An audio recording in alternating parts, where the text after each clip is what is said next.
Mr. President, yesterday, FBI agents, at the direction of the U.S. Attorney of the Southern District of New York, seized information from President Trump's personal attorney, Michael Cohen. It was reported that the referral to the U.S. Attorney's Office originated with Special Counsel Mueller, but the raid itself was under the direction of the U.S. Attorney's Office and New York FBI agents. We don't know the reason for Special Counsel Mueller's referral.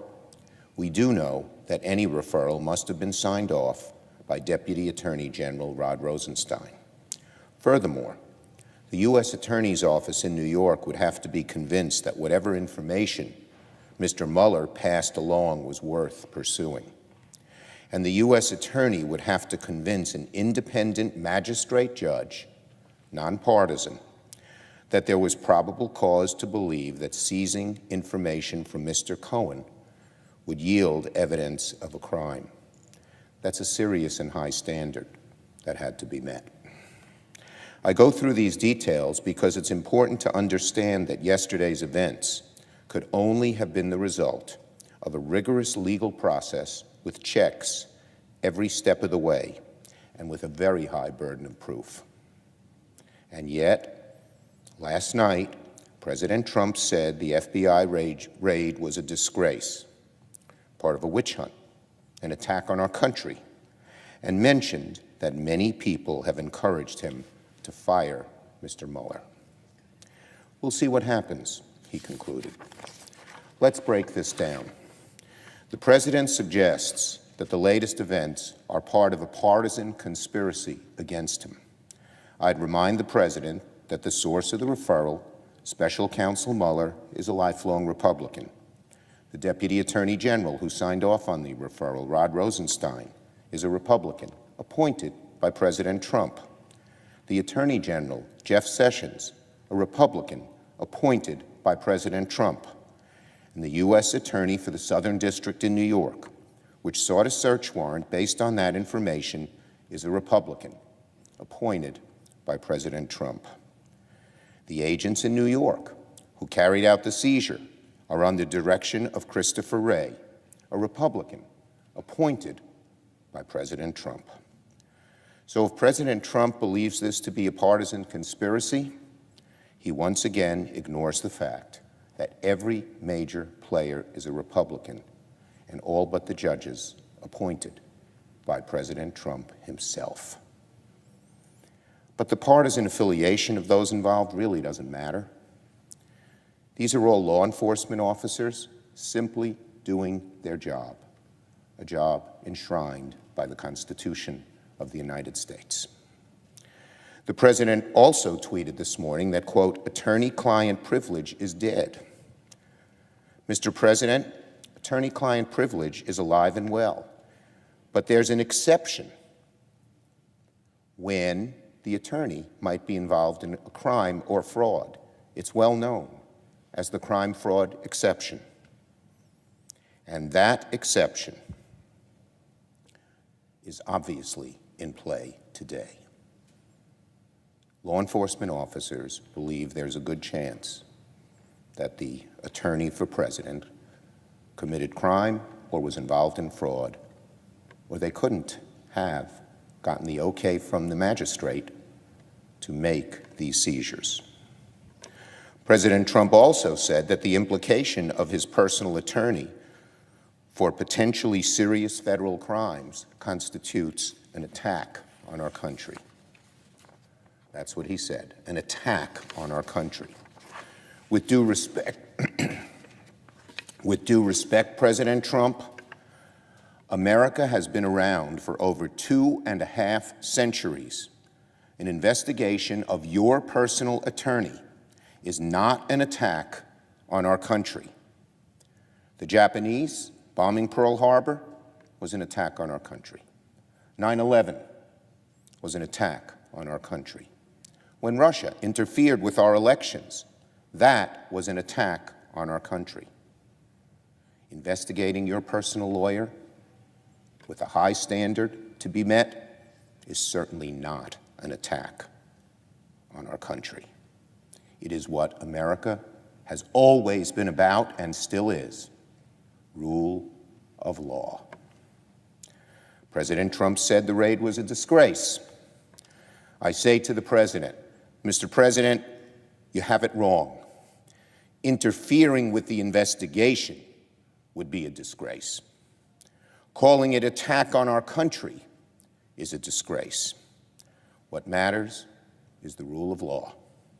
In this country, no man is above the law, not even the President. Mr. President, your comments were the disgrace.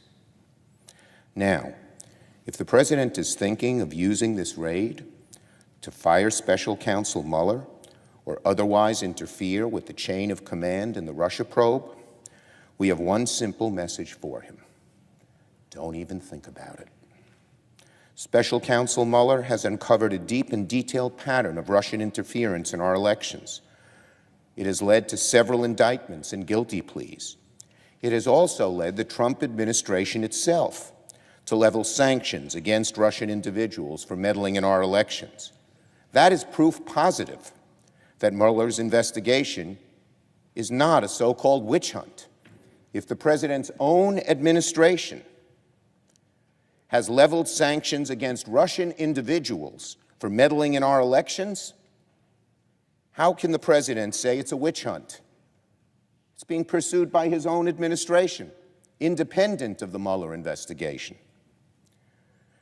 And the investigation by Special Counsel Mueller is critical to the health of our democracy and the security of future elections. It must be allowed to continue. The President seems to have a view that the Department of Justice's sole purpose is to protect the President and go after his enemies. I emphatically state to the President, that is not the role of the Department of Justice. Their role is to enforce the law and go after anyone who breaks it. That's their role. And it is not subject to the President's political interests in any way.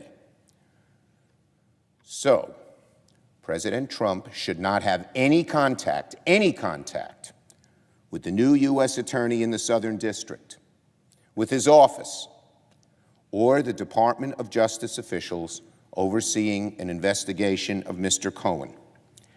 Any attempted contact by the President or the White House should be reported to the Department of Justice immediately. One final point. When President Trump implies that the Mueller investigation is an assault on our country and our values, he's not only dead wrong, he's wrong in a very dangerous way. Special Counsel Mueller, the FBI, federal prosecutors, and U.S. attorneys are following the due process of our legal system. Calling that an attack on our country undermines the rule of law, the bedrock principle of this great nation for centuries, the reason, above all, that the rest of the world looks up to these great United States of America. The only person engaging in an attack on American values, what we all stand for, the rule of law, is unfortunately President Trump. It needs to stop. It's gnawing at the core of America.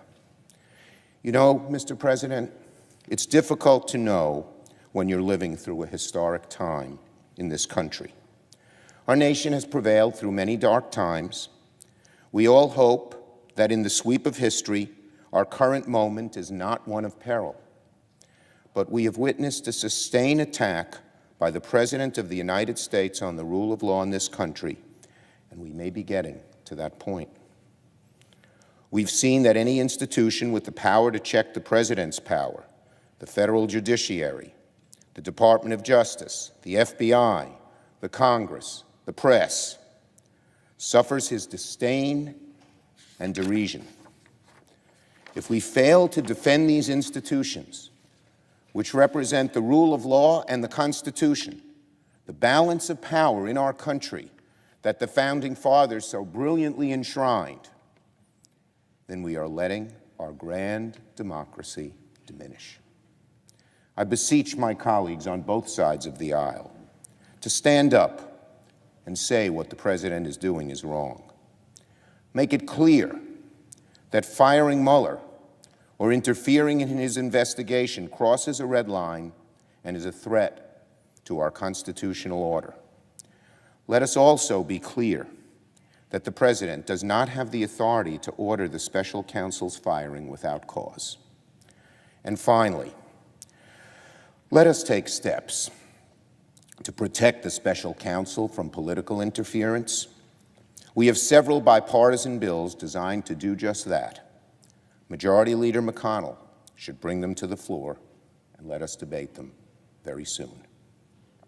For months, Republicans have said that legislation to protect the special counsel is not needed because they've been assured by nameless people that the President won't fire the special counsel.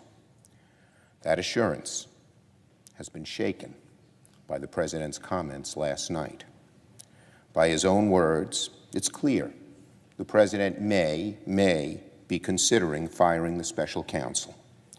This Congress must respond forcefully and on a bipartisan basis by reaffirming our belief that the President cannot fire special counsel without cause, and by passing legislation to ensure that any attempts to remove Robert Mueller will be unsuccessful.